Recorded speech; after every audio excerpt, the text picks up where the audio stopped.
Bismillahirrahmanirrahim. Assalamualaikum warahmatullahi wabarakatuh. Alhamdulillah wassalatu wassalamu ala Rasulillah wa ala alihi wa sahbihi wa mawalah. Amma ba'd. Alhamdulillah, segala puji bagi Allah Subhanahu wa taala yang memberikan kepada kita kesehatan sampai saat ini kita bisa menyaksikan channel yang kita cintai, yang kita banggakan, yaitu channel YouTube NFTV. Alhamdulillah, wassalatu wassalamu ala Rasulillah. Salawat dan salam juga kepada Nabi kita semua, Nabi kita Nabi Muhammad Sallallahu Alaihi Wasallam, yang memberikan kepada kita cahaya penerang. Sampai saat ini kita masih bisa merasakan indahnya Islam. Para pemirsa NFTV yang dimanapun Anda berada, alhamdulillah juga di kesempatan kali ini kita akan mengkaji sebuah kitab, yang kitab ini sudah populer ya. Kitab Turos, disebut kitab Turos, adalah kitab Ihya Ulumuddin. Ya, pengarangnya adalah atau mu'alifnya adalah Imam Ghazali, Imam Al-Ghazali. Nah, hampir di semua negara Ihya Ulumuddin ini, kitab Ihya Ulumuddin ini dikaji, ya, dikaji di beberapa lembaga-lembaga pendidikan Islam. Nah, tapi tidak banyak yang tahu siapa sih Imam Ghazali itu, gitu ya. Nah, alhamdulillah kita sudah ada kedatangan seorang ustadz yang insya Allah akan mengkaji, membahas tentang kitab ini. Kita sapa dulu. Assalamualaikum warahmatullahi wabarakatuh. Waalaikumsalam warahmatullahi wabarakatuh. Kaifa hal, Ustadz? Alhamdulillah bikhair. Alhamdulillah. Nah, Ustadz Nur Farid, ada satu pertanyaan nih, Ustadz. Siapa sih Imam Ghazali itu dan peran atau posisi dalam umat Islam itu seperti apa, Ustaz? Baik, bismillahirrahmanirrahim. Alhamdulillahirabbil alamin wassalatu wassalamu ala asyrafil anbiya'i wal mursalin wa ala alihi wa ashabi ajmain. Amma ba'du. Pemirsa NFTV yang berbahagia, ini sangat menarik ya. Kesempatan ini kita akan mengkaji sebuah kitab yang sangat penting sekali dan memang sangat populer ya. Hampir semua kalangan, semua ulama, pelajar ya, bahkan kaum awam ya, sering mendengar buku ini ya, kitab ini, yaitu kitab Ihya Ulumuddin. Dan yang lebih penting lagi tadi yang disinggung oleh Ustadz Ajat, kebanyakan orang ketika mengkaji suatu kitab tidak dikaji dulu siapa pengarangnya, penulisnya. Padahal itu sangat penting. Kenapa? Karena memang ketika suatu kitab ditulis oleh orang penting, ulama besar, mujadid, mujahid, seorang pembaharu di eranya, di zamannya, menulis suatu kitab itu bukan hanya semata-mata untuk menulis, diterbitkan, mendapatkan royalti, tidak, ya. Tapi apa? Tapi ditulis untuk menyelesaikan masalah umat, menyelesaikan problematika yang dialami oleh masyarakat ketika itu, krisis yang melanda masyarakat ketika itu. Semuanya seperti itu ya. Semua kitab ditulis oleh ulama besar, ya, untuk menyelesaikan masalah-masalah yang ada di masyarakatnya. Maka ketika ulama besar yang menulisnya, kitabnya pun penuh dengan ilmu, sangat mendalam, sangat ilmiah. Baik, maka pertanyaan tadi sangat penting ya. Siapa sih Imam Ghazali itu yang menulis atau mengarang kitab Ihya Ulumuddin? Imam Ghazali adalah seorang pembaharu, ya, mujadid, mujahid, kemudian imam besar yang lahir ya, di sebuah desa namanya Ghazal. Ya. Kalau bahasa kita mungkin kecamatan ya, namanya Tus. Kemudian di daerah Khurasan. Khurasan sekarang itu Iran, Ustaz. Ya, zaman sekarang namanya Iran. Dulu ya masih Khurasan itu ikut ke kehilafahan Abbasiyah, tapi dikuasai oleh kerajaan Saljuk atau Kesultanan Saljuk. Walaupun ketika itu kekhilafan Abbasiyah masih ada. Nah, Imam Ghazali lahir dari keluarga yang sangat sederhana, ya. Sangat sederhana, fakir, dan memang kekurangan secara finansial. Ayahnya bekerja seorang tukang tenun, ya, tukang tenun. Bayangkan berapa sih gajinya tukang tenun? Apalagi kalau tukang tenunnya itu alat-alatnya sangat sederhana itu ya. Nah, tapi walaupun ayahnya itu orang yang miskin, fakir, beliau seorang sufi, punya kesolehan tingkat tinggi, dan punya kecenderungan untuk hadir di majelis-majelis ilmu gitu ya. Artinya kecenderungan ilmiahnya atau ilmu keagamaannya walaupun sangat kekurangan ya, tapi senantiasa beliau hadir di majelis ilmu dalam pelajaran fikih, majelis fikih, tafsir, tasawuf, akidah dan sebagainya. Hadir di masjid-masjid. Nah,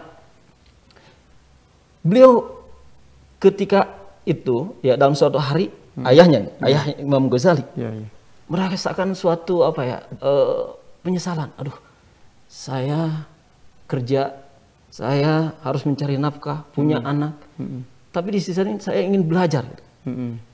Saya tidak mungkin saya menjadi seorang alim karena waktu saya terbatas untuk belajar. Makanya ketika itu beliau selalu berdoa, bermunajat kepada Allah SWT. Ya Allah, karuniakanlah aku anak keturunan yang seorang faqih, ahli fikih, dan seorang wa'iz. Wa'iz itu artinya apa? Mubalik. Kalau zaman sekarang dai kondang gitu ya. Seperti itu. Nah itu. Dan benar ya, ternyata kenyataannya beliau dianugerahkan dengan rezeki oleh Allah SWT 2 orang anak. Satu namanya Muhammad, ini yang menulis ini kitab Ihya Ulumuddin. Namanya Muhammad ya? Muhammad Ghazali atau Imam Ghazali kita menyebut. Yang satu lagi namanya Ahmad. Muhammad dan Ahmad. Muhammad jadi seorang faqih, ahli fikih. Bahkan bukan hanya ahli fikih saja, ahli usul, ahli akidah, ahli filsafat, ahli tasawuf. Semua cabang ilmu beliau kuasai. Itu Al-Imam Al-Ghazali yang akan kita kaji kitabnya. Yang satu lagi namanya Ahmad. Ya. Ahmad ini terkenal seorang wa'iz, dai kondang, ya, dikenal oleh masyarakat. Bahkan populer namanya ya ketika itu. Nah, kedua-duanya masa kecilnya ya, dititipkan ke kutab. Kutab itu ya madrasah kalau kita ya, tempat menghafal Quran, ya, menghafal kitab-kitab tajwid, belajar bahasa Arab dan sebagainya. Kemudian pada masa remaja lah, ayahnya sakit dan ketika ya merasa bahasanya hidupnya tidak akan lama lagi, beliau menitipkan anaknya kepada seorang sufi, temannya, ya, temannya seorang sufi, mengatakan kepada temannya, wahai saudaraku, ini uang yang saya miliki, harta yang saya miliki, saya titipkan, saya wasiatkan kepada kamu untuk mendidik anak saya. Tolong sekolahkan anak saya, tolong besarkan anak saya dengan harta warisan ini. Ya. Setelah beliau meninggal, Imam Ghazali dan juga saudaranya Ahmad ya dibesarkan oleh temannya itu, ya, dibesarkan dengan harta titipnya. Kemudian setelah beberapa tahun hartanya habis. Langsung temannya itu bilang ke Imam Ghazali dan saudaranya, wahai Muhammad, Ahmad, harta yang telah diwasiatkan oleh bapak kalian kepadaku sudah habis. Saya tidak punya apa-apa lagi. Saya juga miskin. Untuk makan juga susah. Gitu. Sekarang pilihannya 2. Kamu bekerja seperti bapak kamu menjadi seorang tenun, kemudian dapat uang, ataupun kamu pergi ke madrasah, ya, ke sekolah. Di sana ada beasiswa. Ya. Zaman dulu orang sekolah beasiswanya besar. Ya. Apalagi orang bisa menulis kitab, wah, ya, apalagi ditimbang oleh emas. Apalagi di zaman kejayaan itu kan ya. Itu zaman kejayaan. Nah, akhirnya beliau pergi ke sekolah, dapat ya beasiswa, kemudian belajar sungguh-sungguh, belajar fikih waktu itu ya kepada namanya Syekh Ahmad Ar-Razqani. Ya. Kemudian beliau pergi ke Jurjan, suatu kota juga masih di kalau sekarang ya wilayah Iran juga. Iran ya. Nah, belajar ilmu fikih, ilmu bahasa, ilmu disiplin tafsir. Ilmunya luar biasa gitu ya. Disiplin ilmunya sangat banyak sekali, luas sekali. Sampai beliau sudah tumbuh sekitar 20 tahunan lah, ya, 20 tahunan. Nah, beliau pergi ke suatu tempat wilayah di Nisabur namanya. Nisabur ya, terkenal kan ada Imam Nisabur. Masih wilayah Persia lah kalau sekarang ya, Iran. Nah, Nisabur ini di sana ada imam besar, namanya Imam Al-Juwaini, Imam Haramain Al-Juwaini, guru besar, ahli fikih, ahli usul, ahli akidah, bahkan filosof Islam kalau sekarang dinamakannya, ya, seorang pemikir Islam, walaupun beliau tidak mengaku saya filosof karena bahkan beliau pun menyerang filsafat gitu kan ya, tapi mutakalim, tapi zaman sekarang menyebutnya seorang pemikir, ya, filosof. Nah, belajar kepada Imam Juwaini. Juwaini. Ya. Imam Haramain Juwaini. Nah, belajar semua disiplin ilmu keislaman dan menjadi muridnya paling mahir, paling cerdas, paling menguasai ilmu. Bahkan ketika itu beliau mengatakan ya, Imam siapa namanya Juwaini ini, ya Imam Juwaini ini mengatakan bahwasanya Imam Ghazali adalah Al-Ghazali huwa bahrun ya, ataupun lautan yang sangat luas, dalam. Ya, menunjukkan apa? Ilmunya sangat luas. Nah, suatu saat Imam Ghazali pernah mengarang kitabnya Al-Manhul fil Usul. Ya. Ketika dibaca oleh gurunya Imam Juwaini, laqad dafantani wa ana hayy. Wahai Ghazali, kamu telah menguburku dalam keadaan hidup ya. Artinya saya masih hidup tapi kamu sudah mengubur saya. Dalam arti apa? Beliau itu ahli usul juga itu, ahli usul fiqh siapa namanya Imam Juwaini ini. Ahli usul fiqh. Dan ketika Imam Ghazali mengarang kitab itu ya Al-Manhul itu merasa ini kitab ini akan menyaingi kitabnya gitu kan. Jadi nama Imam Juwaini itu akan bergeser sehingga mengatakan kamu telah menguburku dan aku masih hidup. Itu kitab itu kitab yang dikarang pertama kali atau gimana? Dikarang pertama kali oleh Imam Ghazali. Buku-buku yang termasuk awal ditulis oleh Imam Ghazali. Nah, singkat cerita gitu ya, beliau mulazamah dengan Imam Juwaini. Kemudian setelah Imam Juwaini wafat ya, sekitar tahun 478 ya, Imam Juwaini wafat. Hijriah. Ya, beliau pergi ke Askar namanya. Ya, Askar itu suatu wilayah di sana tempat tinggalnya Nizam Mulk. Nizam Mulk itu seorang menteri ya yang sangat terkenal dalam sejarah Islam, bahkan menjadi menteri yang diagung-agungkannya, menjadi percontohan bagi umat Islam dari dinasti Saljuk. Ya, dari dinasti Saljuk. Namanya Nizamul Mulk. Nizamul Mulk ya seorang menteri tapi punya kecenderungan kepada ilmu yang sangat besar sekali. Perhatiannya perhatiannya pada ilmu. Ya, ketika Imam Ghazali datang bahagia, disambut dengan baik, bahkan dijadikan sebagai guru besar di madrasah yang didirikannya. Jadi Nizamul Mulk itu mendirikan suatu madrasah yang terkenal dalam sejarah Islam, namanya Madrasah Nizamiyah. Ya. Nizamiyah. Ya.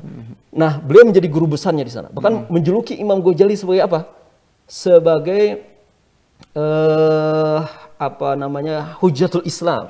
Bahkan Zainuddin ya, itu gelar dari menteri itu, Zainuddin. Ada lagi Syaraful A'immah. Ya. Kemudian setelah dari Askar pergi juga ke namanya tadi ada tadi Nisabur, setelah itu ada Baghdad. Di Baghdad ya. Pergi ke Baghdad. Ke Irak ya. Di Irak. Ya. Beliau juga di Madrasah Nizamiyah di sana menjadi guru besar. Ya. Dan ketika itu diceritakan oleh Tajuddin As-Subki, ya, ulama besar yang mengarang Tabaqat, bahwasanya bersama Imam Ghazali datang dari berbagai negara ya, untuk belajar ke beliau, bahkan nampak 300 peci kalau ya, yang belajar ke beliau di sekitar beliau ya, termasuk murid-muridnya yang terkenal itu Junaid ya, kemudian Abu Bakar Al-Arabi, ya, Imam Ibnul Arabi, itu juga murid-murid Imam Ghazali yang terkenal ya. Nah, beliau memang hidupnya dalam keilmuan ya, tidak terlepas dari ilmu, belajar, mengajar. Nah, dan banyak sekali keajaiban-keajaiban yang ada dalam sirah zatiyah atau sejarah hidup Imam Ghazali. Di antaranya ini yang sangat menarik itu adalah ketika beliau belajar ya, sebelum beliau ke Baghdad, ke Askar, ke Nisabur ya, antara Jurjan dengan Tus ya. Beliau itu pulang pergi belajar gitu kan. Dalam suatu perjalanan nah ada Kita turuk ya. Kita turuk itu ya, apa ya? penjamun atau apa namanya itu begal ya. Semacam begal ya. Kita turuk ya. Diambil itu sontahnya atau keranjangnya, ta'liqat dulu namanya itu. Ya, keranjangnya itu isinya buku semua, diambil, dirampok. Kemudian Belum tahu ya si begal tuh isinya buku ya. belum tahu. Akhirnya apa? Imam Ghazali itu ya tidak bisa melawan. Hmm. Tapi apa? Beliau mengikuti kemana begal pergi. Setelah itu bisa apa namanya menyusulnya dan bilang memohon, ya memohon itu keranjang isinya buku. Nggak ada duit, nggak ada harta atau barang berharga, tidak ada. Isinya buku yang saya tulis dari saya talaki gitu kan. Nah itu kata si begal, kamu mengaku sebagai seorang pelajar, sebagai seorang yang berilmu. Tapi sekarang ketika buku saya ambil, ya kamu merasa khawatir. Seharusnya kalau memang berilmu ya tidak usah khawatir.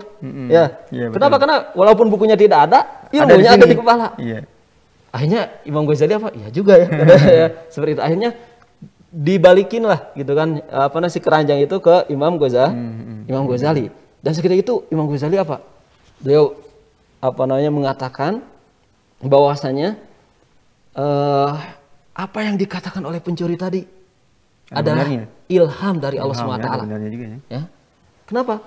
Karena ya benar juga, saya ini mengaku udah belajar, mengetahui, ya. Tapi ketika buku tidak ada, malah merasa sedih gitu kan ya. Akhirnya sepulang dari perjalanan itu beliau langsung menghafal semua buku yang dicatatnya dan memang hafal di luar kepala.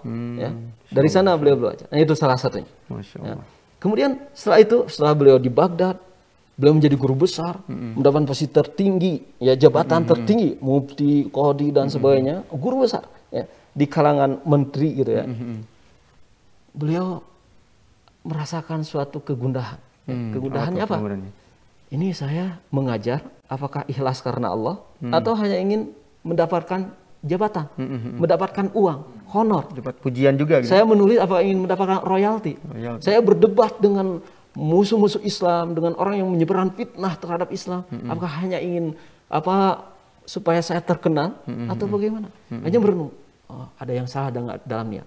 Hanya beliau meninggalkan Baghdad, pergi ke Syam, kemudian pergi ke Mekah, pergi ke Al-Quds, ya ke Palestina sekarang ya, balik lagi ke Syam selama 10 tahun itu. Ya perjalanan dari Syam ke di Syam tinggal dulu di Syam. Dari Syam kemudian ke Mekah, tinggal berapa tahun di Mekah, setelah itu ke Al-Quds, tinggal berapa lama di Al-Quds, habis itu pulang ke Syam.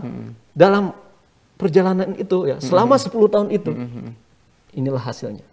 Kitab Ihya Ulumuddin. Beliau ingin meninggalkan jabatan yang beliau dapati, ingin meninggalkan harta yang beliau dapatkan dari honor beliau sebagai guru besar. Ya. Bahkan beliau sering dipanggil ke negara-negara sekitar atau wilayah-wilayah sekitar ya. Beliau tinggalkan itu, kemasyhuran ditinggalkan. Merenung, ingin mencari keikhlasan. Ya. Selama 10 tahun itu, inilah hasilnya kitab Ihya Ulumuddin. Itulah Imam Al-Ghazali. Luar biasa ya. Al-Imam Al-Ghazali itu ternyata riwayat hidupnya itu penuh dengan ilmu gitu ya. Riwayat hidupnya penuh dengan at-ta'allum gitu ya. Gitu. Iya. Dan ada yang menarik di sini. Apa tuh? Ketika beliau sukses menjadi seorang alim besar, ulama besar, itu tadi coba karena apa? Karena doa siapa? Ayahnya tadi ya. Karena kesolehan siapa? Ayahnya tadi ya. Dan itu dibuktikan oleh Allah SWT dalam surat Al-Kahfi. Antum juga sudah hafal, Anda yakin? Iya. Dalam surat Al-Kahfi kan ada 3 cerita tuh. Ada cerita tentang apa? Pertama tentang yang kapal dibolongi gitu kan ya. Kemudian ada anak yang dibunuh oleh siapa? Nabi Khidir ya. Iya. Kemudian yang satu lagi ada apa? Bangunan. Ya. Nah, ketika berkomentar tentang bangunan itu ya, Nabi Musa bertanya, "Wahai Khidir, kenapa ini bangunan dirobohkan?" Ya. Nah, dalam ayat selanjutnya apa? Wa ammal jidaru fakana ligulamain yatimaini fil madinati wa kana tahtahu kanzun fa aradna ay yablughu ashuddahuma. Sebelumnya itu wa kana abuhuma sholih. Itu. Jadi jidar, bangunan, rumah itu punya siapa? Ligulamaini yatimaini, punya 2 orang anak yatim. Wa kana tahtahu kanzun. Di dalamnya ada apa? Kanzun itu Masya Allah. Harta yang ya, tertimbun di dalam bangunan itu. Habis itu apa? Wa kana abuhuma salihah. Ya. Dan kedua orang tua, kedua anak itu, kedua anaknya gitu. Ya, orang tuanya itu saleh. Ya. Fa arabna ayyablugu asyudham. Kami ingin anak itu besar dulu, ya. Makanya kami ada yang ceritanya dirobohkan dulu bangunan itu, baru dibangun lagi dengan bangunan yang bagus, lebih bagus itu, diperbaiki, direnovasi, sehingga tidak ada orang datang ke sana kemudian mengambil harta pusakanya di sana. Tidak. Nah, tapi yang menjadi ibrah di sini apa? Yang menjaga anak kedua anak tadi, yang menjaga harta yang ada di dalam bangunan tadi adalah apa? Wa kana abuhuma salihah. Kedua orang tuanya adalah soleh. Ya, kedua orang tuanya. Maka kesolehan orang tua, doa orang tua, amalan yang dilakukan orang tua itu akan berpengaruh kepada anaknya. Ya, bawahnya apa? Pelajarannya apa? Kalau kita ingin anak kita soleh, kita harus soleh. Betul. Nggak bisa. Anak saya sudah dititipkan ke pesantren, saya sudah bayar kepada gurunya, ya, insya Allah anak saya soleh. Sementara dia apa? Makan harta riba, korupsi, dia bermaksiat dan sebagainya. Nggak bisa seperti itu. Kesolehan orang tua akan berpengaruh kepada solehan anak, dan itu dibuktikan dalam surat Al-Kahfi. Itu juga dibuktikan dalam apa? Kisah Imam Ghazali. Masya Allah. Ternyata para pemirsa yang kita sudah tahu, sudah mengenal Imam Ghazali itu, subhanallah gitu ya. Baru kita tahu Imam Ghazali itu ternyata kisahnya juga panjang gitu ya. Belum kita ke yang lain. Dan posisinya gimana Ustaz? Posisi Imam Ghazali di kalangan umat Islam itu seperti apa? Tadi udah dijelasin ya, sangat luas sekali gitu ya. Tentang posisi ataupun kedudukan Imam Ghazali ya di umat Islam gitu ya. Nah, beliau sebagai tadi pembaharu ya. Mujaddid ya. Apa yang diperbaharui? Yaitu ilmu-ilmu keislaman yang sudah terlupakan, sudah mati, sudah tidak ada fungsinya, efektivitasnya. Dia orang belajar ilmu akidah. Tujuannya apa? Ingin bisa berdebat. Ketika ingin belajar fikih, tujuannya apa? Ingin jadi qadhi, ingin jadi mufti, dapat gaji dan sebagainya, sebagai mihnah saja, profesi saja. Tapi esensi ilmunya sudah tidak ada. Timbul peperangan, timbul revolusi, timbul kekacauan yang ada ketika itu, dan beliau berupaya untuk menghidupkan kembali ilmu-ilmu keislaman dengan kitab Ihya Ulumuddin ini, sehingga dengan kitab ini beliau mendapatkan posisi yang tinggi di kalangan umat Islam. Dan bahkan sebelum kitab ini ada pun ya, beliau sudah mendapatkan posisi yang tinggi, ya di kalangan menteri, di kalangan para pejabat, di kalangan para agnia, atau di kalangan umum sekalipun ya, masyarakat umum sekalipun, beliau sangat dihargai gitu kan, sangat berwibawa. Orang meminta nasihat kepadanya gitu kan, seperti itu. Masya Allah. Dan ada lagi nih saya pertanyaan gitu. Tentang kitab ini ditulis, pasti kan ada alasan ya, ada pesan yang dibuat oleh penulisnya kan gitu ya. Betul. Nah, apa sih alasan dan pesan di balik kitab Ihya Ulumuddin, walaupun tadi sudah ada sedikit-sedikit ya. Nah, menguatkan aja Ustaz. Iya. Apa Ustaz? Nah, jadi tadi kan Imam Ghazali nulis kitab Ihya Ulumuddin itu dalam kondisi apa? Dia merasakan apa? Merasakan kegundahan itu. Situasi jiwa yang apa? Saya banyak harta sekarang. Ilmu udah dianggap oleh orang-orang itu apa? Sebagai baharun, lautan gitu. Artinya menguasai semua ilmu. Tapi ketika saya menjalannya timbul kesombongan yang tidak dirasakan oleh saya sendiri gitu. Ketika merenung baru terasakan. Itu kondisi pribadinya. Selain itu, kondisi umat yang ada ketika itu, masyarakat yang ada ketika itu, masyarakat Islam yang ada di puncak kejayaan peradaban Islam, Islam. Artinya kesejahteraan merata di masyarakat ketika itu. Tapi di satu sisi timbul revolusi dari kaum Syiah, ya, terutama Batiniyah namanya, kelompok Batiniyah, Ismailiyah Batiniyah itu ingin revolusi. Kemudian timbul perpecahan di antara keluarga kerajaan, terutama kerajaan Saljuk. Ya. Kemudian timbul juga polarisasi di kalangan kaum Sunni sendiri. Ya. Ada pengikut Ibnu Hambal, ada pengikut artinya kalau bahasa kitanya ya Salafi, kalau zaman sekarang Wahabi dengan Aswaja dan sebagainya. Timbul polarisasi, perpecahan, saling menghina, mencaci. Dan kalau kita lihat bahasa-bahasa kitab-kitab yang ditulis oleh Imam Ghazali sendiri, terutama kitab Tahafutul Falasifah ya. Kalau Tahafut itu Imam Ibn Rushdi, balasannya, bantahannya. Tapi Falasifah ditulis oleh Imam Al-Ghazali. Tentang filsafat ya. Tentang filsafat. Beliau ingin mendebat Ibnu Sina, Al-Farabi, dan falasifah Islam lainnya yang mengatakan tentang alam ini kekal, alam ini qadim, terdahulu, kemudian alam ini ya terdahulu itu artinya apa?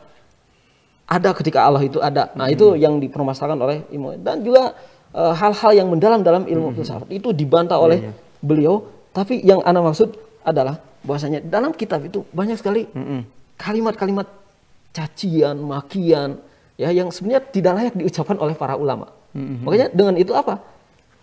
Ini menggambarkan situasi umat bagaimana di sana ada konfrontasi baik di kalangan ulama ataupun para politisi, para pejabat, apa masyarakat awam sekalipun ada konfrontasi. Itu apa artinya? Siro, peperangan. Di kalangan ulama itu ada peperangan di antara kalangan fuqaha dengan mutasawwifah. Ya. Fuqaha itu artinya ahli fikih. Kemudian mutasawwif para sufi. Kenapa mereka bertentangan? Artinya saling perang, caci. Ya. Karena memang fikih itu kan apa? Kita mempelajari ilmu yang amalan zahir ya. Zahir, salat, puasa, zakat. Betul gak? Tapi kalau sufi amalan batin. Ketika orang sudah masuk pada amalan batin, sebenarnya tidak butuh salat, tidak butuh zakat, betul gak? Ada orang yang mengatakan, oh saya sudah sampai pada hakikat, tidak perlu sholat. Itu dibantah sama fuqaha. Sudah marifat katanya. Sudah marifat. Nah, mereka tidak mau sholat karena sudah mengaku wihdatul wujud gitu kan ya. Sudah menyatu dengan Allah bahkan ya. Nah itu orang sufi. Sehingga itu dibantah oleh fuqaha. Begitu juga para sufi mengkritik para fuqaha, mereka hanya memperhatikan amalan zahir saja katanya. Tidak memperhatikan amalan batin. Nah, jadi mereka tidak pernah ketemu tuh. Nah, sampai zaman era Ghazali pun, setelah era Ghazali bahkan ya para ulama dari Nusantara pun kan muncul seperti Asingkli, Muhammad Yusuf Al-Makassari, Ar-Raniri itu kan itu ulama Nusantara. Mereka itu masih punya efek daripada pertentangan itu, ya, konfrontasi antara ulama itu, antara kaum sufi dengan fuqaha, ya. Kemudian selanjutnya apa? Ada peperangan di antara ulama apa? Ulama mutakalim dengan falasifah. Mutakalim itu ahli kalam, ahli akidah. Ada falasifah itu ahli filsafat. Ya. Falasifah mengatakan bahwasanya yang harus didahulukan itu akal. Ketika ada pertentangan antara akal dengan syariat, itu kita dahulukan akal. Nah, kemudian mereka mengadopsi berbagai perangkat pemikiran dari Yunani, ya, dari Plato, Aristoteles dan sebagainya. Sampai semua pemikiran Aristoteles itu diimpor, gitu kan, dari Yunan ke dunia Islam, dan itu ditentang oleh siapa? Para mutakalimin. Ya. Begitu juga apa yang dilontarkan oleh mutakalimin ditentang oleh falasi. Itu pertentangan yang tadi saya sebutkan, kitab Tahafutul Falsafah dengan kitab Tahafut, ya, kitab Tahafutul Falasifah itu Imam Ghazali gitu kan ya. Untuk menentang Al-Farabi, Ibnu Sina yang merupakan filsafat Islam ketika itu. Kemudian datang bantahannya dari Ibnu Rushdi, Tahafut. Nah, itu menunjukkan adanya apa? Pertentangan di kalangan para pemikir Islam, ya, para ilmuwan Islam. Nah, Imam Ghazali itu ingin memecahkan pertentangan itu supaya menyatukan dan ini kali ya. Ahli tasawuf dengan ahli fikih itu berdamai. Ya. Antara fuqaha dengan mutasawwifah berdamai. Antara mutakalimun dengan falasifah, ya ahli kalam dengan ahli filsafat juga berdamai. Sehingga ditulislah Ihya Ulumuddin. Dari sisi pemikiran, keilmuan. Makanya disebutkannya apa? Ihya Ulumuddin untuk menghidupkan kembali ilmu-ilmu agama yang sebenarnya sudah diretas, kayak Buya Hamka ya. Buya Hamka itu memberikan suatu pengantar dalam terjemahan kitab Ihya Ulumuddin itu mengatakan apa? Mengatakan bahwasanya ilmu keislaman memang ketika itu sudah bergeser dengan datangnya ilmu-ilmu yang datang dari Yunan, gitu kan ya, atau dari Greek ya, seperti filsafat Aristoteles, Plato. Nah, itu sudah bergeser. Makanya Imam Ghazali hadir dengan kitab Ihya Ulumuddin itu ya untuk menghidupkan kembali ilmu keislaman. Di sisi lain dari sisi sosial politiknya masyarakat Islam ketika itu apa? Ketika itu terjadi polarisasi juga, di mana Baghdad ya dengan Syam itu dikuasai oleh Saljuk dan puing-puing Khilafah Abbasiyah. Kemudian daerah Khurasan, daerah Iran ya. Dan juga sebagian Baghdad itu dikuasai oleh Batiniyah atau Batiniyah kalau zaman sekarang ya Syiah Mutatarrifah lah, Syiah ekstrim ya, Syiah ekstrim. Sampai muncul kerajaannya ketika itu dan terjadi revolusi memang ya. Kemudian di timur dan di baratnya di timurnya ada Fatimiyah. Dinasti Fatimiyah Syiah juga. Ya, yang sampai kekuasaannya ya mencapai Libya bahkan ya. Kemudian di Maghribnya ada barbar di sana. Ya, Murabitun ya. Ada Murabitun. Sampai termasuk Andalusia ya, sebagian Andalusia. Itu dikuasai oleh Murabitun. Jadi umat Islam terpecah-pecah gitu ke dalam beberapa negara. Ada Khilafah Abbasiyah di Baghdad, ada Murabitun di Maghrib, ada Fatimiyah di Mesir, ya. Kemudian ada tadi Batiniyah itu kan ya di Iran. Bayangkan peperangan terjadi di antara umat Islam sendiri. Menunjukkan situasi keagamaan yang sangat gersang ya. Karena kenapa? Karena kalau umat Islam kembali kepada keagamaan, ya kepada agama, melaksanakan syariat Islam, tidak akan terjadi peperangan ya di antara umat Islam itu. Nah, itu situasi politik ketika itu. Belum lagi apa? Bersamaan dengan adanya revolusi, perpecahan internal umat Islam, ada serangan dari luar. Jadi kaum Salib sudah masuk. Tuh, pada era Ghazali itu sudah masuk. Kaum Salib. Di Spanyol mereka sudah menggeser Toledo, Tulaitilah, ya. Sudah menggeser Toledo dan mereka berhasil masuk ke Al-Quds dan menaklukkan Al-Quds pada tahun 1099. Ya, itu sudah menguasai Al-Quds. Nah, artinya apa? Penyakit umat Islam, problematika umat Islam sudah semakin akut. Ya, ada huru hara di dalam, ada serangan dari luar. Apa yang harus dilakukan? Ya, supaya umat Islam itu kembali kepada ajaran Islam. Nah, yang dilakukannya itu apa? Dengan menulis kitab Ihya Ulumuddin. Nah, pasca ini pasca setelah menulis, kemudian Imam Ghazali mungkin menyebarkan atau itu dampak ataupun impact mungkin bisa di ini juga impact ke Ihya Ulumuddin untuk kemaslahatan pada saat itu seperti apa gitu. Tadi kan Ustaz lebih menjelaskan situasinya. Dampaknya apa? Umat Islam mulai kembali kepada jati dirinya sebagai seorang muslim, menjadikan Al-Quran sebagai sumber ajarannya, menjadikan sunnah sebagai sumber ajarannya, ya, tidak mengikuti syahwat, pikiran ataupun jabatan dan sebagainya, enggak, mulai kembali kepada jati dirinya. Karena apa? Yang ada dalam kitab Ihya Ulumuddin nanti akan kita bahas ya, ada tentang hakikat daripada ibadat kan. Ihya Ulumuddin ada rubul ibadat, seperempatnya tentang ibadah, kemudian seperempatnya tentang adat, muamalah, seperempatnya tentang muhlikat, ya, akhlak-akhlak yang tercela yang menghancurkan kehidupan umat Islam, seperempat terakhir tentang munajiat, apa yang bisa menyelamatkan umat Islam dari krisisnya, dari kegersangan ruhiyahnya, gitu kan ya. Nah, itu yang ada di Ihya Ulumuddin. Maka ketika Ihya Ulumuddin ditulis dan dicetak, dipelajari, mulailah umat Islam kembali kepada ajaran agamanya.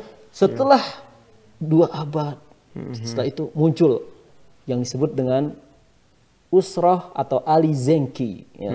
Bahkan 1 abad setelahnya muncul keluarga Zenki, ya, Nuruddin Zenki. Kemudian keturunannya yang mereka ya memberikan semangat kepada umat Islam untuk kembali kepada ajarannya supaya bisa apa? Bisa mengusir tentara salib gitu. Setelah keluarga Zenki, dari keluarga Zenki ini muncullah sosok Salahuddin Al-Ayyubi. Orang mengira bahasanya keberhasilan umat Islam ketika membebaskan Al-Quds itu hanya kembali kepada satu sosok, Salahuddin Al-Ayyubi. Padahal tidak. Itu adalah kerja keras gitu, karya besar daripada generasi Salahuddin Al-Ayyubi yang dipersembahkan oleh umat Islam untuk mengembalikan ke Al-Quds, ke pangkuan umat Islam. Nah, siapa yang mendidik generasi Salahuddin Al-Ayyubi? Nah, ini ya. Betul. Imam Ghazali di sini perannya. Banyak, bahkan mungkin, itu ada kajiannya khusus, itu Majid Kailani, Dr. Majid Kailani itu punya buku Kaifa Zahara Jil Salahuddin. Ya. Bagaimana generasi Salahuddin Al-Ayyubi itu bisa lahir. Ya. Beliau dalam pembahasan pertamanya mengatakan bahwa di sana ada peran Al-Ghazali, ya, Imam Ghazali sebagai pembaharu ketika itu dan Ihya Ulumuddinnya, ya, dalam mendidik umat Islam supaya tadi kembali kepada ajarannya, supaya kembali kepada jati dirinya, mengenal Allah kembali, gitu kan ya. Esensi daripada salat itu apa? Esensi daripada zakat itu apa? Ya, esensi daripada taharah itu apa? Ya, semua ibadah itu yang dilakukan oleh umat Islam bukan semata-mata ibadah, tapi ada esensinya di sana. Ya, ada spiritnya di sana. Orang kalau sholat hanya sebatas gerakan saja ya, mungkin tidak akan punya pengaruh kepada karakternya, akhlaknya, gitu kan ya. Seperti itu. Tapi kalau orang sholat dengan khusyuk, mengetahui siapa yang ada di hadapannya, mengetahui paham dan apa yang dibacanya, gitu kan, itu akan memberikan pengaruh yang kuat terhadap orang yang sholat tadi, gitu kan, sehingga ketika dia selesai sholat itu seperti orang baru, ya, seperti membuka lembaran baru dalam hidupnya, seperti itu. Ustaz, ada satu pertanyaan lagi nih, Ustaz, terkait Imam Ghazali, gitu. Nah, Imam Ghazali ini semasa hidupnya kan tadi menuntut ilmu, gitu ya, menggali ilmu, bahkan sampai subhanallah, gitu ya, berpengaruh di zamannya ketika itu. Nah, dari kesibukan-kesibukan itu, Ustaz, apa Imam Ghazali itu sempat menikah nggak, Sad? Gitu. Ya, betul. Baik, ini pertanyaan menarik. Bentar dulu, Sad. Nah, sebelum menjawab, Sad, kita tahan dulu, Sad. Nah, insya Allah mudah-mudahan di pekan depan kita bisa jawab itu pertanyaan tadi, Sad. Nah, mudah-mudahan kita ketemu di lain kesempatan. Jadi jangan kemana-mana, para pemirsa. Tetap stay tune di channel yang sama. Mudah-mudahan bisa tahu apakah Imam Ghazali itu di masa hidupnya itu nikah atau tidak. Ini, Ustaz. Nah, subhanallah ya. Yang terakhir nih, Ustaz. Pertanyaan yang terakhir. Kitab Ihya Ulumuddin ini terutama di zaman-zaman sekarang ya, milenial gitu ya. Gitu. Untuk kehidupan kita sekarang ini apa sih, Ustaz, peran ataupun cocok nggak gitu lah ya bahasa kitanya lah. Cocok nggak kita diterapkan di kehidupan saat ini ya, di zaman milenial gitu. Coba, Ustaz. Gimana? Zaman milenial sekarang dan generasi yang ada di dalamnya itu kan lahir ya sebagai suatu generasi yang dibesarkan oleh apa coba? Oleh kemajuan materi kan, kemajuan teknologi, ya, teknologi informasi bahkan ya. Di sana ada tab, ada HP, ya, dan sebagainya. Ya, dunia entertainment yang perkembangannya itu dari sosmed lagi ya, belum sosmed ya. Artinya apa? Itu akan melahirkan suatu generasi yang bisa menggeserkan ilmu-ilmu keislaman. Ya. Itu kalau kita berbicara anak-anak kita aja dulu ya, sebelum kita berbicara kepada geopolitik dan situasi aliran pemikiran yang ada sekarang gitu kan. Ini taruhlah generasi muda remaja itu kan dibesarkan oleh itu ya. Contoh di rumah gitu ya. Di rumah coba. Di rumah gitu. Anak dengan gadget, dengan HP itu lebih lama mana daripada dengan buku, dengan Al-Quran, dengan hadis, dengan majelis ilmu. Coba ya. Makanya kalau kita tidak bisa mengimbangi ini dengan sentuhan-sentuhan rohaniyah ya. Kalau kita tidak bisa memberikan kepada mereka ruang di mana mereka itu membaca Al-Quran dengan khidmat, dengan tartil, memaknai dan memahami spirit yang ada dalam Al-Quran itu, memaknai dan memahami spirit yang ada dalam setiap ibadah, dalam setiap doa-doa yang dipanjatkan ya. Kalau kita tidak barengi itu, maka akan terjadi kegersangan rohiyah dan akan melahirkan suatu generasi yang di'afa, yang lemah. Wal yakhshal ladina law taraku min khalfihim dzurriyyatan dhi'afan khafu alaihim. Hendaklah kalian takut Takut apa? Lahirnya ya suatu saat lahir generasi yang lemah, ya lemah dalam arti apa? Lemah pemikiran, lemah jiwa, itu kan. Ingin apa kita sodorkan, ayo ngaji, nolak, ya. Iya. Ayo belajar. betul. Kalau belajarnya agama, aduh berat, Iya. nolak, ya. Ngantuk lah, Ngantuk, apalah gitu. capek. Alasannya- Ada aja alasan, tapi alasannya ada. coba nih Disediain gadget, semangat gitu. semangat. Masya Allah. Nah itu sebenarnya jadi hal yang apa namanya mengkhawatirkan kita, Betul, ya. betul, Ustaz. Munculnya generasi semacam itu, kalau kita tidak imbangi dengan kajian keislaman, itu akan timbul kegersangan tadi dan timbul generasi yang lemah. Khususnya kitab Ihya Ulumuddin ini memberikan jalan Iya. kepada kita, ya, untuk mengetahui mana yang apa namanya akhlak-akhlak yang mazmum dan apa bahayanya, mana akhlak yang mahmud dan apa bahaya, akhlak terpuji apa manfaatnya, apa faidahnya, bagaimana mereka bisa atau ia bisa menyelamatkan kita, gitu kan, dari setiap jurang kesesatan, jurang perilaku yang moral, gitu kan, ya. Begitu juga dengan halnya ibadat, muamalat, apa esensinya, apa namanya manfaatnya, spiritnya seperti apa, ya. Belum lagi dengan kondisi sekarang dalam situasi politik umat Islam kan sekarang ya bagaimana terpecahnya, ya, lebih akut lagi, gitu kan, daripada zaman Imam Ghazali. Dulu Imam Ghazali ya kerajaan-kerajaan besar zaman beliau kan, ya, kerajaan besar, dinasti apa namanya Saljukiyah, dinasti Fatimiyah, kemudian Murabit, itu kerajaan besar. Kalau sekarang bukan kerajaan besar, ya. Di Arab saja Timur Tengah ada berapa negara? Wah, udah banyak nih. Udah banyak, ya. Ya. Di Asia Tenggara ada berapa negara? Udah Ada gitu. umat Islam terpecah, terkotak-kotak, ya, secara geografis, gitu ya. Seperti itu. Artinya kalau terkotak-kotak semacam itu ya sulit untuk bersatu, sulit untuk apa namanya saling memahami dan sebagainya. Maka kondisinya sangat akut sekali. Nah, Ihya Ulumuddin ini menawarkan kepada para pemimpin, pejabat, para pengusaha, para berbisnis, ayo kita kembali kepada agama kita. Di sana ada ajaran kehidupan. Di sana ada petunjuk kepada jalan kebenaran, kepada jalan kebahagiaan yang hakiki, gitu kan. Sampai Imam Ghazali bahkan di samping Ihya Ulumuddin itu beliau menulis namanya kitab Kimia Us-Sa'adah. Kimia Us-Sa'adah itu artinya apa? Tentang kimia. Kimia, gitu. Kimia itu kan unsur-unsur, ya. Iya. Sa'adah itu kebahagiaan. Artinya beliau ingin apa? Dengan kitab Ihya Ulumuddin, dengan kitab Kimia Us-Sa'adah, ingin apa namanya menyampaikan kepada umat Islam tentang hakikat daripada kebahagiaan. Kebahagiaan itu bukan ada pada harta, bukan hanya pada keturunan, bukan hanya pada rumah mewah, kendaraan mewah, bukan itu, gitu kan, ya. Kalau itu hanya sebatas apa?